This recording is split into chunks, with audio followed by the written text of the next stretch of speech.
नमस्कार, आप देख रहे हैं एनएच 24/7 और मैं हूं आपके साथ अभिषेक तिवारी। खबर 2 बजे में स्वागत है आपका। शुरुआत करते हैं बड़ी खबर के साथ। देश में कोरोना के मामले लगातार बढ़ते जाते हैं और केंद्र ने राज्यों से आग्रह भी किया है। जी हां, देश में बढ़ते कोरोना मामलों को लेकर प्रधानमंत्री मोदी ने आज सभी राज्यों के मुख्यमंत्रियों के साथ बातचीत की है। वैश्विक संकट से निपटने की बात भी कही है और कहा है कि देश हित में सभी राज्य तेल से वैट कम करें। महंगाई पर भी उन्होंने बातचीत की है। तो आपको बता दें कि देश में कोरोना के बढ़ते मामलों को लेकर प्रधानमंत्री मोदी ने आज सभी राज्यों के मुख्यमंत्रियों के साथ मीटिंग की। इस दौरान पीएम ने वैक्सीनेशन और सावधानियों पर बातचीत की। इस बीच देश में पेट्रोल डीजल की बढ़ती कीमतों पर भी बात की। प्रधानमंत्री मोदी ने राज्यों से कहा कि भारत सरकार के पास जो रेवेन्यू आता है उसका 42% तो राज्यों के पास ही चला जाता है। ऐसे में आग्रह है कि राज्य सहयोग करें। आप अपने राज्य, अपने पड़ोसी राज्य के हित को सर्वोच्च प्राथमिकता दें। देशवासियों पर इसकी बढ़ती कीमतों का बोझ कम करने के लिए राज्यों से आग्रह किया गया था, वे अपने यहाँ टैक्स कम करें। इसके बाद कुछ राज्यों ने तो टैक्स कम कर दिया, लेकिन कुछ राज्यों ने अपने नागरिकों को इसका लाभ नहीं दिया। इसीलिए इन राज्यों में पेट्रोल डीजल की कीमतें दूसरे राज्यों के मुकाबले ज्यादा है। तो आज वीडियो कॉन्फ्रेंसिंग के द्वारा प्रधानमंत्री मोदी ने वैक्सीनेशन और बढ़ते कोरोना के मामलों पर बातचीत की है और इसके साथ ही महंगाई को लेकर भी उन्होंने बात कही है और सबसे बड़ा मुद्दा पेट्रोल डीजल का रहा। प्रधानमंत्री मोदी ने सभी राज्यों के मुख्यमंत्रियों से आग्रह किया है। उन्होंने कहा है कि आप लोग अगर वैट का रेट कम रखेंगे तो लोगों को सहूलियत होगी और महंगाई की मार नहीं झेलनी पड़ेगी। प्रकार से सप्लाई चेन प्रभावित हुई है और ऐसे माहौल में दिनों दिन चुनौतियां बढ़ती जा रही है। ये संकट, वैश्विक संकट, अनेक चुनौतियां लेकर के आ रहा है। अब मैं एक छोटा सा उदाहरण देता हूं। जैसे पेट्रोल डीजल की कीमतों का एक विषय हम सबके सामने है। देशवासियों पर पेट्रोल डीजल की बढ़ती कीमत का बोझ कम करने के लिए केंद्र सरकार ने एक्साइज ड्यूटी में कमी की थी। पिछले नवंबर महीने में कम की। कुछ राज्यों द्वारा अपने राज्य के लोगों को इसका कोई लाभ नहीं दिया गया। इस वजह से पेट्रोल डीजल की कीमतें इन राज्यों में अब भी दूसरों के मुकाबले कहीं ज्यादा है। तो बता दें कि प्रधानमंत्री मोदी ने आज वीडियो कॉन्फ्रेंसिंग के जरिए सभी राज्यों के मुख्यमंत्रियों से बातचीत की है और जिस तरीके से देश में लगातार कोरोना फिर से बढ़ता जा रहा है, इसको लेकर किस तरीके से सावधानी बरती जाए, वैक्सीनेशन पर ध्यान दिया जाए और उसके साथ ही बूस्टर डोज पर भी बातचीत की है आज प्रधानमंत्री मोदी ने। और इसके साथ ही महंगाई को लेकर भी प्रधानमंत्री मोदी ने सभी राज्यों के मुख्यमंत्रियों से आग्रह किया है, निवेदन किया है और कहा है कि अगर रेट पेट्रोल डीजल के कम होंगे तो लोगों को महंगाई से थोड़ी राहत मिलेगी, क्योंकि पेट्रोल डीजल के दाम लगातार देश में और सभी राज्यों में बढ़ते जा रहे हैं और लोग इससे परेशान भी हैं। प्रधानमंत्री मोदी ने कहा है कि अगर राज्य वैट कम करेगा तो रेवेन्यू हालांकि राज्यों को कम मिलेगा, लेकिन महंगाई की मार थोड़ी कम झेलनी पड़ेगी लोगों को। इसके साथ ही प्रधानमंत्री मोदी ने ये सबसे बड़ी बात कही है कि देश हित में सभी राज्य एक साथ खड़े हों और देश हित के लिए पेट्रोल डीजल के दाम कम हो और इसके लिए राज्यों को वैट कम करना होगा। स्पर्श शर्मा हमारे संवाददाता दिल्ली से जुड़े हुए हैं, जानकारी देंगे। स्पर्श, आज वीडियो कॉन्फ्रेंसिंग के जरिए प्रधानमंत्री मोदी ने सभी राज्यों से बातचीत की। सबसे बड़ी बात तो कोरोना को लेकर रही, लेकिन उसके बाद महंगाई को लेकर भी प्रधानमंत्री मोदी ने बड़ी बात कही है और देश हित के लिए आग्रह भी किया है। देखिए, बिल्कुल प्रधानमंत्री की हम बात करते हैं तो कोरोना को लेकर तो ये बातचीत चली रही थी, लेकिन उसके साथ साथ महंगाई को लेकर भी प्रधानमंत्री नरेंद्र मोदी ने साफ तौर पर कहा कि वैट जिस तरीके से पेट्रोल डीजल पर बढ़ा हुआ नजर आ रहा है, वैट पर घटाने का काम भी जो है राज्य सरकार कर सकती है, जिससे सीधे तौर पर जो फायदा है वो लोगों को कहीं ना कहीं होता हुआ जो है नजर आ सकता है। ऐसे में समझा जा सकता है कि जहां केंद्र सरकार एक और कोरोना की बात करे तो उस पर पूरी तरीके से निगाहें जो है बनाई हुई है, वहीं दूसरी तरफ जो पेट्रोल डीजल की महंगाई है उसको लेकर आपको रोकना चाहूंगा, हमारे साथ धर्मलाल कौशिक जी जुड़ चुके हैं, नेता प्रतिपक्ष हैं। सर, आपका आईएनएच में बहुत बहुत स्वागत है। क्या कहेंगे, आज जो प्रधानमंत्री मोदी ने वीडियो कॉन्फ्रेंसिंग के जरिए सभी राज्यों के मुख्यमंत्रियों से बातचीत की, कोरोना के साथ जो सबसे बड़ा मुद्दा रहा पेट्रोल डीजल और महंगाई को लेकर आग्रह भी किया गया है कि सभी राज्य के मुख्यमंत्री सहयोग करें, देश हित में काम करें, वैट की कीमत घटाएं। संघीय ढांचा है जी। और संघीय ढांचा में एक तरफ केंद्र सरकार के जो दायित्व है, दूसरे तरफ राज्य सरकार की है। कोई भी वैश्विक संकट आए और ऐसे संकट के समय में दोनों को मिलकर के काम करने की आवश्यकता है। कोविड काल में हम लोगों ने देखा है मोदी जी समय समय पर राज्यों के मुख्यमंत्रियों से, स्वास्थ्य मंत्री से, अधिकारियों से लगातार बातचीत कर रहे हैं और उस कड़ी में चाहे कोविड का संकट का समय हो या पेट्रोल डीजल के रेट के भाव हो, केंद्र सरकार ने पहले ही उसमें वेट कम किया और वेट करने के बाद में कई राज्यों ने भी कम किया। लेकिन जहां पर वेट में कमी नहीं की गई है, निश्चित रूप से उसका प्रभाव सीधा जनता के ऊपर दिखाई दे रहा है। ऐसे समय में यदि प्रधानमंत्री जी का आह्वान है तो मुझे लगता है कि सबको उसको स्वीकार करना चाहिए और इस समय स्वीकार करके केंद्र सरकार के साथ में सहयोग तो अलग है, लेकिन अपने राज्य के जनता को उसका लाभ कैसे मिल सके इस बात की चिंता करने की आवश्यकता है। साथ ही हम देख रहे हैं कि कोविड अभी समाप्त नहीं हुआ है। आप देखिए कि छत्तीसगढ़ में भी प्रकरण आ रहे हैं, देश में भी प्रकरण आ रहे हैं। ऐसे में एक तरफ टीका को लेकर के पूरे हिंदुस्तान में लगातार अब उम्र को घटाते हुए 6 साल से लेकर के भी अब उसमें शुरू कर दिए हैं। तो तमाम ऐसे संकट के समय में मुझे लगता है कि प्रधानमंत्री जी को आह्वान को हम सबको सिरोधार करना चाहिए। जी सर, आपसे ये भी जानना चाहूंगा कि जिस तरीके से छत्तीसगढ़ की बात करें, छत्तीसगढ़ में अभी कुछ दिन पहले जो पेट्रोल डीजल का दाम था वो 100 रुपए से कम था, लेकिन अब 110 के आंकड़े तक पहुंच रहा है। जिस तरीके से यहाँ भी रेट लगातार बढ़ रहे हैं, इस विषय में आप क्या कहना चाहेंगे? अंतरराष्ट्रीय बाजार के आधार पर यह निर्मित है। क्रूड ऑयल जो आएगा उसके आधार पर बाजार रेट तय होगी।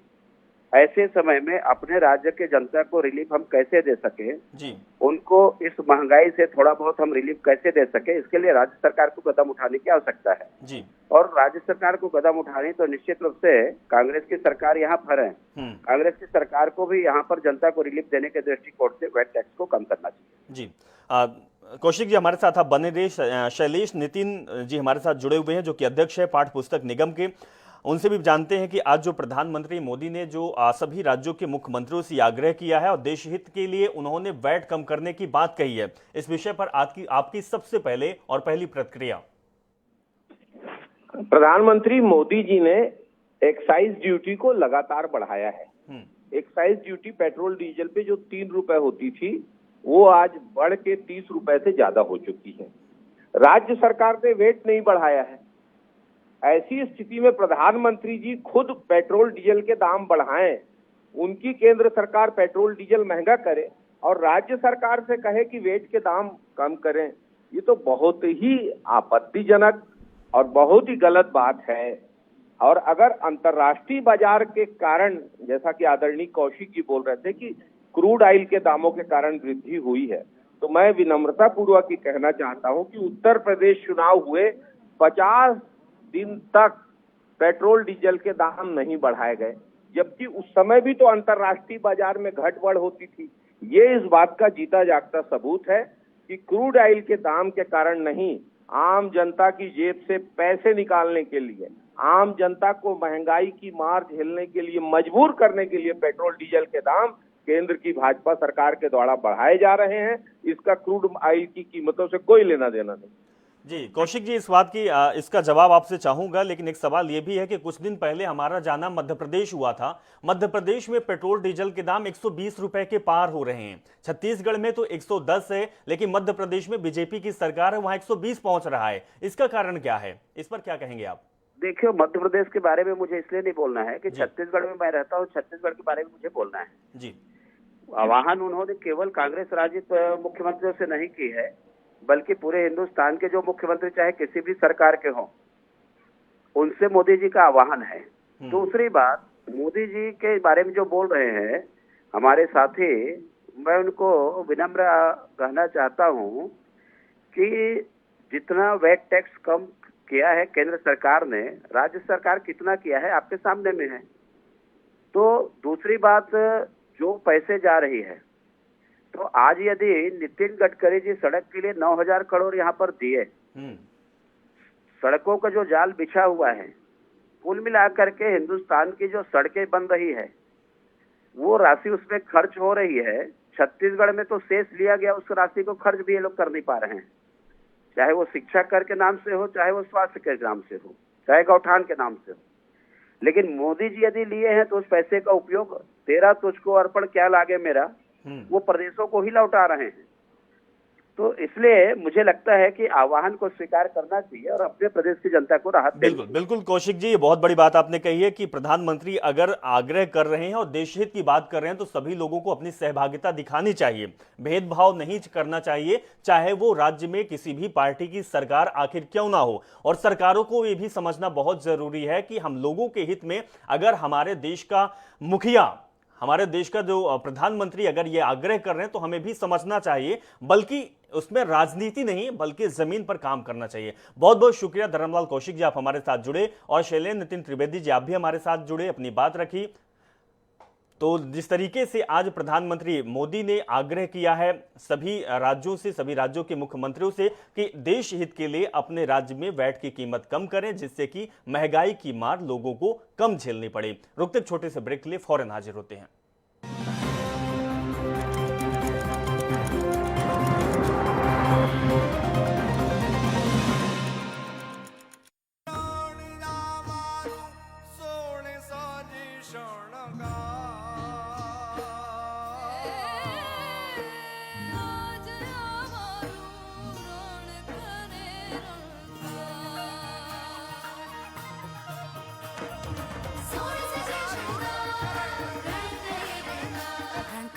Exquisite jewelry collection inspired by Ran of Kutch, जिसके कण कण में है कारीगरी। Reliance Jewels।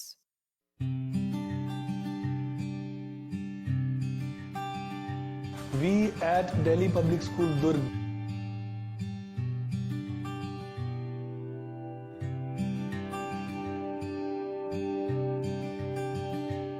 truly believe in our motto, which is service before self.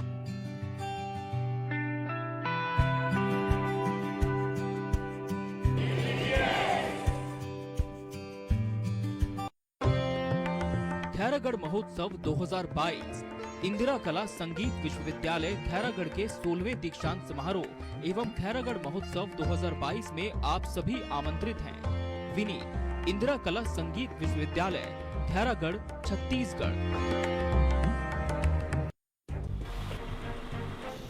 देश दुनिया की हर खबर से रहें अपडेट, हर बड़ी खबर पाएं एक क्लिक पर। आपके पसंदीदा अखबार हरी भूमि की सभी खबरें आपके मोबाइल पर। अभी प्ले स्टोर से डाउनलोड करें और रहें हर खबर से बाखबर। डीजल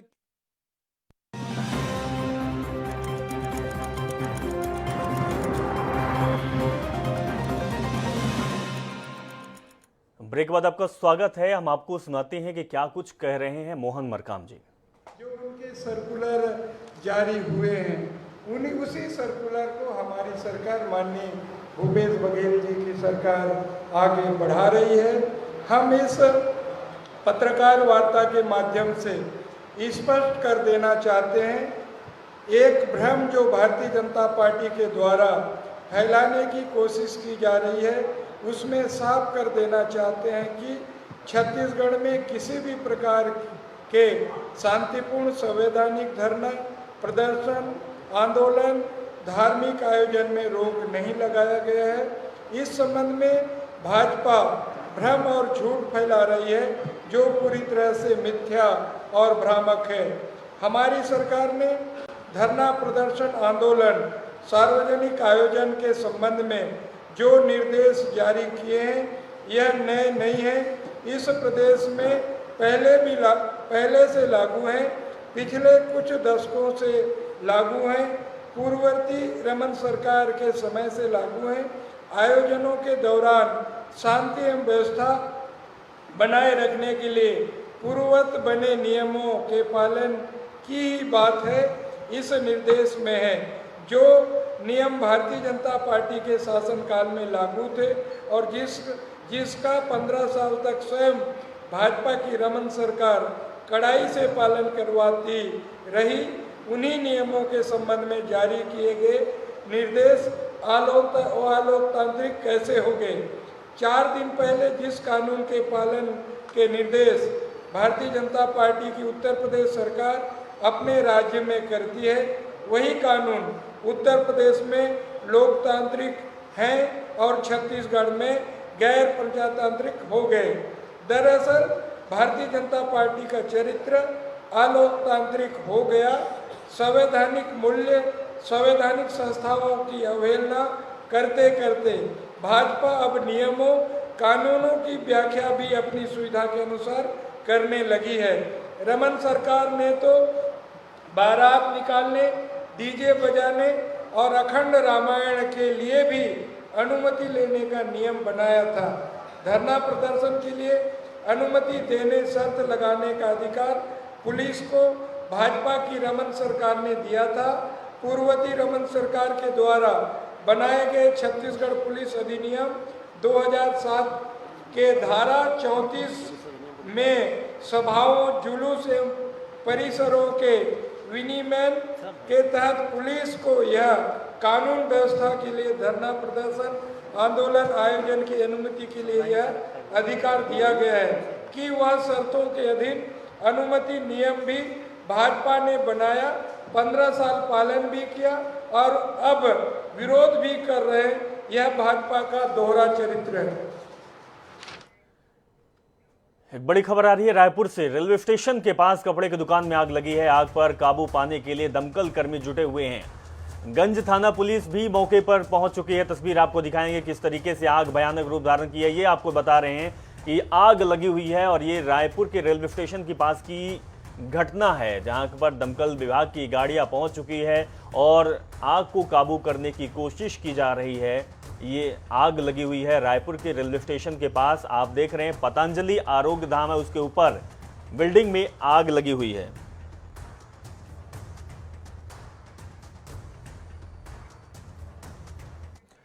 एक और बड़ी खबर आ रही है। रीवा जिले से ट्रक में लगी आग, दमकल की टीम नहीं पहुंची, किसानों ने बुझाया आग। चौराहटा थाना क्षेत्र के करिया गला मंडी का ये पूरा मामला है।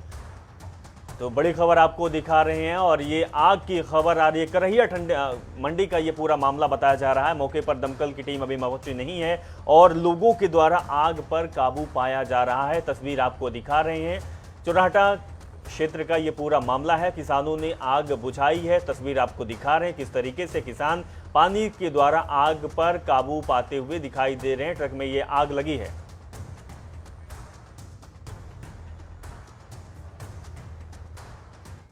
एक और आग की खबर आ रही है। कोटा से यात्री वाहन में लगी है आग और धू धू कर जला है वाहन। हाईवे के पास हुई घटना की वजह से किसी ने भी नहीं किया आग बुझाने का प्रयास।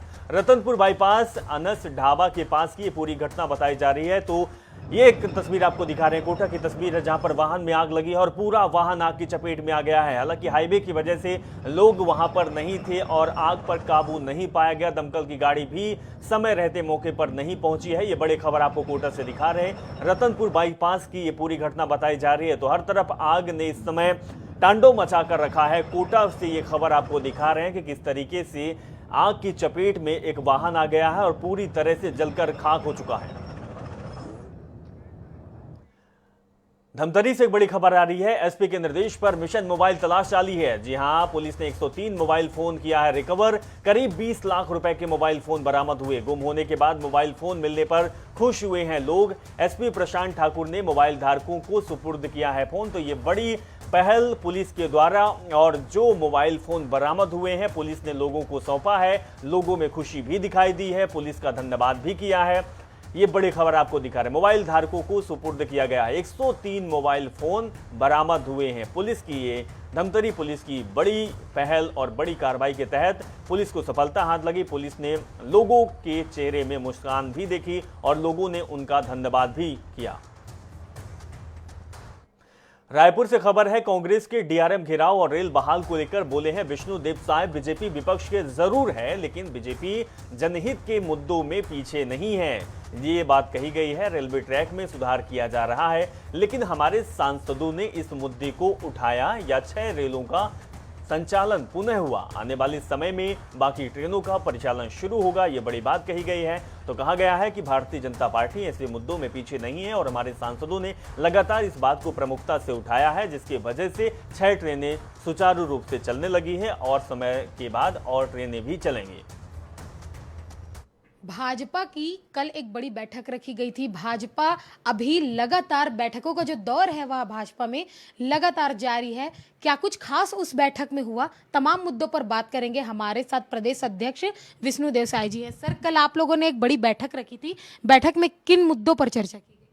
हाँ, कल एक बैठक हम लोगों ने किया और बैठक का मुख्य उद्देश्य ये था कि अभी जो छत्तीसगढ़ सरकार गृह विभाग एक आदेश निकाला है 22 अप्रैल को, जिसमें धरना प्रदर्शन, धार्मिक कार्यक्रम, सामाजिक कार्यक्रम, इतना तक कि शादी ब्याह, इसके लिए भी अनुमति लेनी पड़ेगी और उसके लिए 15 बिंदुओं का एक आवेदन पत्र सरकार ने जारी किया है। उसके अनुसार आवेदन करना पड़ेगा। 19 कंडीशन इसमें सरकार ने रखा है। एक शपथ पत्र भी देना पड़ेगा और तब अनुमति मिलेगी नहीं मिलेगी ये सरकार के ऊपर में है। और हम समझते हैं कि ये जो आदेश सरकार ने निकाला है ये सरकार भयभीत है। हम लोग जिला हेडक्वार्टर में प्रेस करने वाले हैं, सरकार को कुछ समय देने वाले हैं और उस समय में अगर सरकार इस आदेश को वापस नहीं करेगी तो पूरे जिला हेडक्वार्टर में आक्रामक रूप से धरना आंदोलन होगा और आवश्यकता पड़ी तो जेल भरो आंदोलन भी करेंगे। डीआरएम ऑफिस का घेराव कांग्रेस के द्वारा किया गया था, रेल के मुद्दे को उठाया गया था, जिसके बाद कुछ जो ट्रेनें हैं वह बहाल कर दी गई। क्या ऐसा आप लोगों को नहीं लगता कि बीजेपी विपक्ष में है और जनहित का मुद्दा था रेल, तो आप लोग इसमें पीछे रह गए या आप लोगों को ये मुद्दा उठाना था? नहीं, बिल्कुल बीजेपी पीछे नहीं है। कुछ कारण है, कुछ रेलवे ट्रैक के सुधार वगैरह की बात है, इसलिए परिचालन में रोक था। लेकिन हमारे जो सांसद हैं छत्तीसगढ़ से, सबने प्रयास किया और इसका परिणाम हुआ कि 6 रेल का परिचालन प्रारंभ फिर से हो गया है और आने वाले समय में और भी ट्रेनों का परिचालन प्रारंभ होगा। तो ट्रेन के विस्तार और जो कुछ अन्य समस्याएं थी जिसके वजह से बीजेपी ने यह जो मुद्दा है वह उठाया नहीं। लेकिन इसी समय में अगर हम कांग्रेस की बात करें तो कांग्रेस के वरिष्ठ व दिग्गज इस आंदोलन में कूद पड़े थे। जनहित के मुद्दे से जुड़ा था रेल वाला मुद्दा और कल उन्होंने डीआरएम ऑफिस का घेराव किया था। इसी के साथ ही कल बीजेपी की एक बड़ी बैठक रखी गई थी और उस बैठक में जो विद्युत संविदा कर्मचारियों का आंदोलन, हड़ताल व गृह विभाग द्वारा जो जारी आदेश है, इस पर भी आगे की रणनीति भाजपा द्वारा बनाई गई। कैमरामैन इकराम के साथ मोनिका दुबे, आईएनएस 24x7 रायपुर। चलिए, इस बुलेटिन में फिलहाल इतना ही। आप देखते रहें आईएनएस 24/7। नमस्कार।